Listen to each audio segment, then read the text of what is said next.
If you always feel like your partner thinks you're wrong, it can put a strain on your relationship.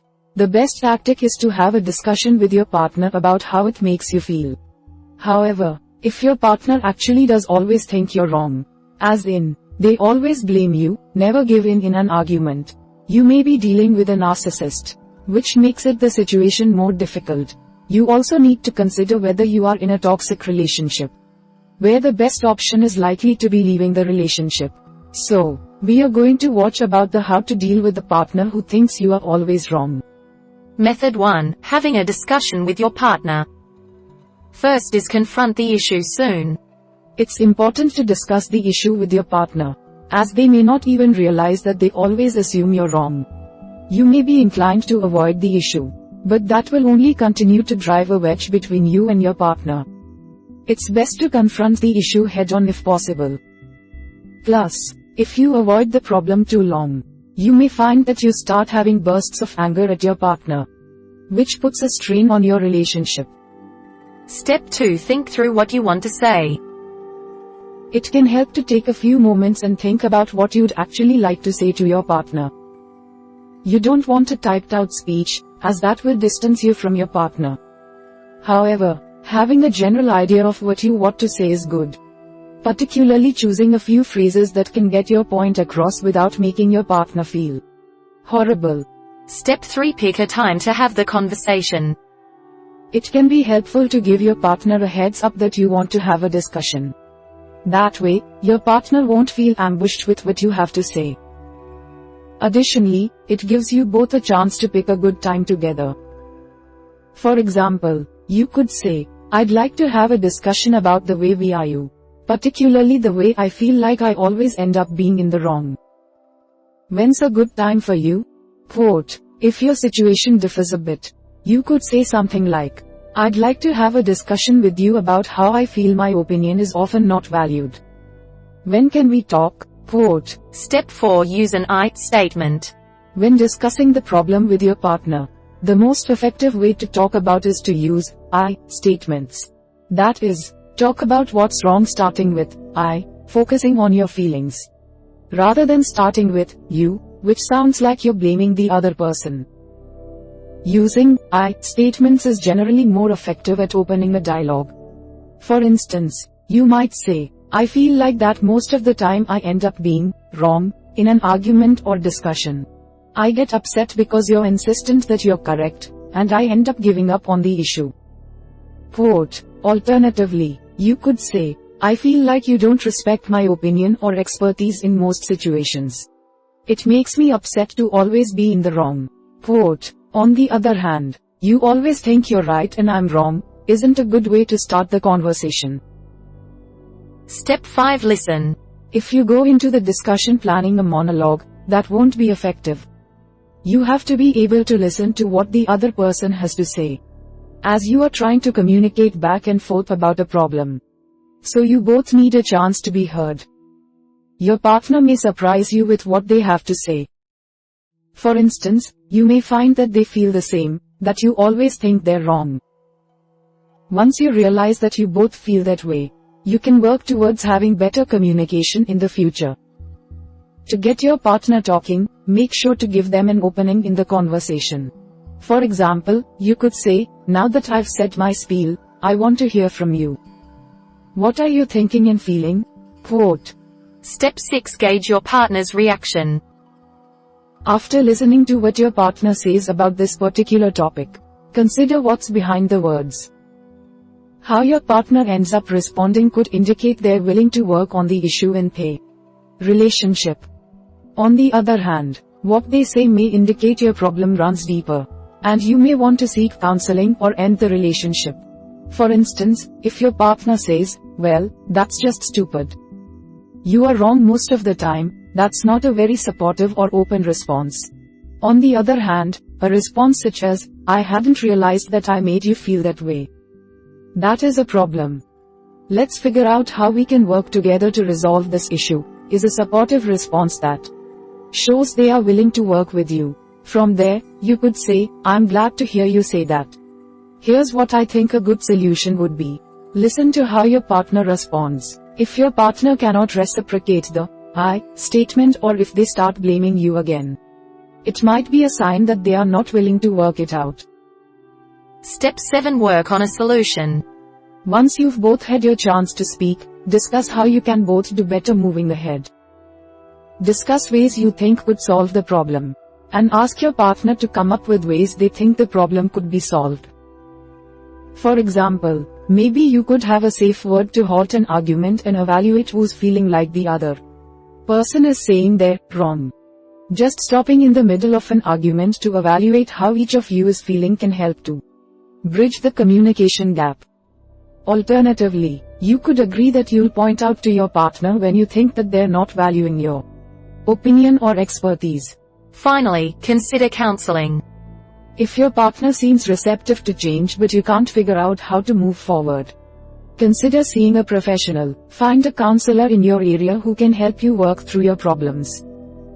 If you're not sure who to see, consider asking close friends if they have any recommendations. Method 2. Dealing with a toxic relationship. First is think about the power structure. Your partner blaming you could be a part of a larger problem. They could be trying to manipulate you, gaining power over you and the relationship. If they do that consistently, it's likely emotional abuse, and you need to think about whether you should stay in the relationship or not. If you decide to stay, you need to start to stand up for yourself by asserting yourself in the relationship. That is, think about whether your partner uses tactics like thinking and telling you that you're always wrong to change the way you act, or to gaslight you, convince you that what you know to be true is wrong. In other words, say you go to a movie, and you think that the main character was rude. Afterwards, your partner tries to convince you that you're wrong, saying things like, the character wasn't rude, he was just standing up for himself.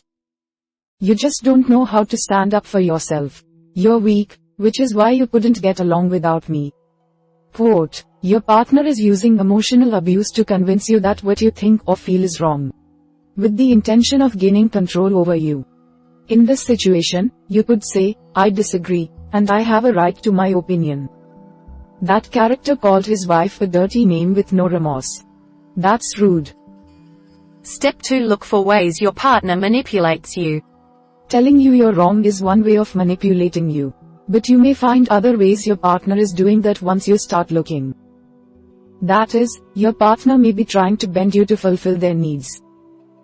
Just identifying the ways your partner manipulates you can help you to start changing a relationship. However, once you identify those times, you can start resisting that manipulation. For example, your partner may make you feel guilty, even about things you should be enjoying. If you decide what movie to go see, your partner might say, afterwards, well, I'm glad you're happy, but that wouldn't have been my first choice. I mean, obviously that other movie would have been better, but you had to see that one. So I guess it's okay. You could reply, you're not going to make me feel bad about seeing that movie. I enjoyed it, and I'm glad we went. Quote, they may also make you feel bad because of the insecurities they hold. Maybe you decide to go out one night with your friends, and your partner doesn't like it, saying, I'm sorry, but I don't like you going out with your friends.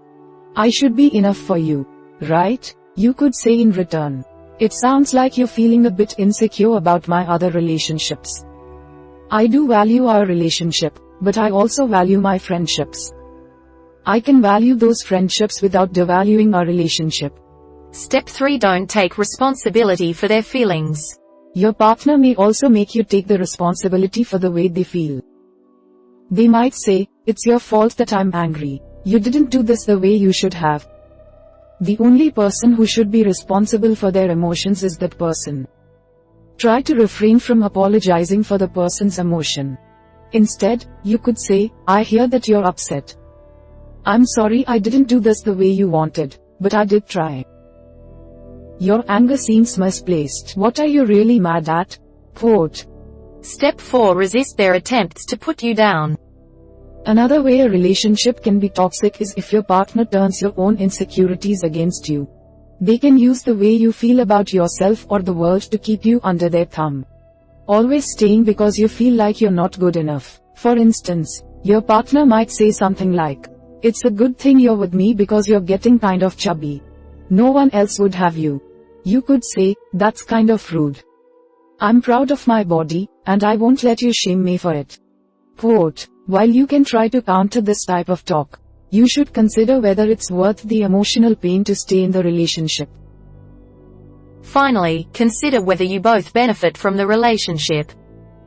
When you're with someone, it should be give and take. You both should be giving to the other partner things that they need in terms of support. Now, think about your relationship. Do you receive as much as you give? Are you getting the support you need out of the relationship? If you're not, it may be time to think about ending the relationship. You can discuss this with your partner. You could say, I feel like I give more to this relationship than I take. I have needs that aren't being met. Method 3. Identifying and understanding narcissists. First is decide if you think your partner feels superior. Since your partner always thinks you're wrong, there's a possibility that they may think they're superior. That is, if your partner feels superior to you in every way, they are more likely to try to convince you that they're right and you're wrong. Does your partner make statements that could indicate they feel superior?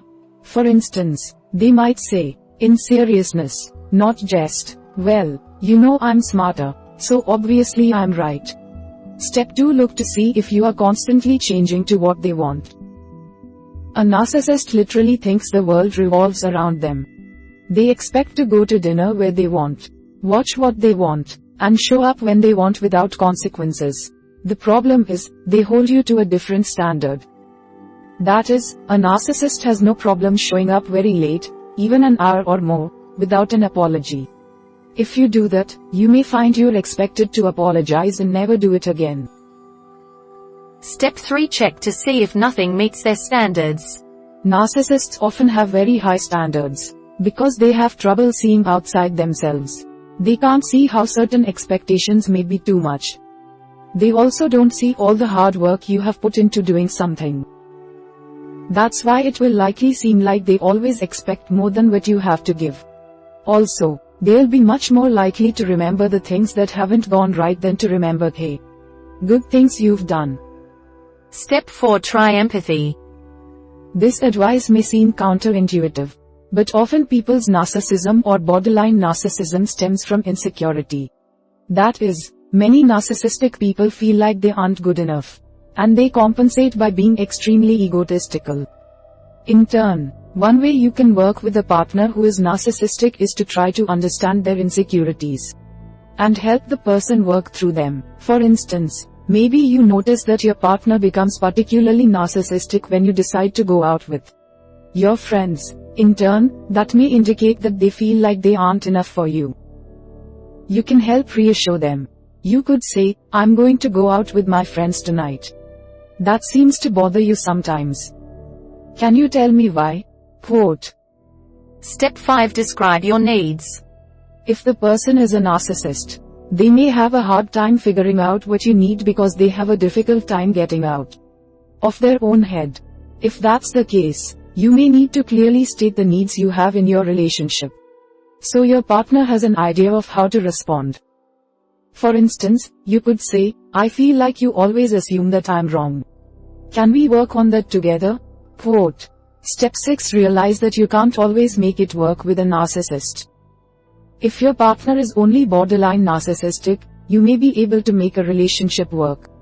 However, if your partner is more than borderline, you may find it difficult to make a relationship work.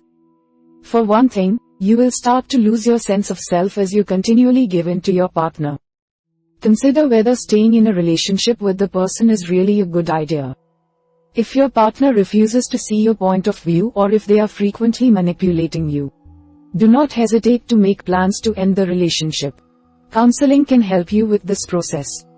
Finally, create an exit strategy.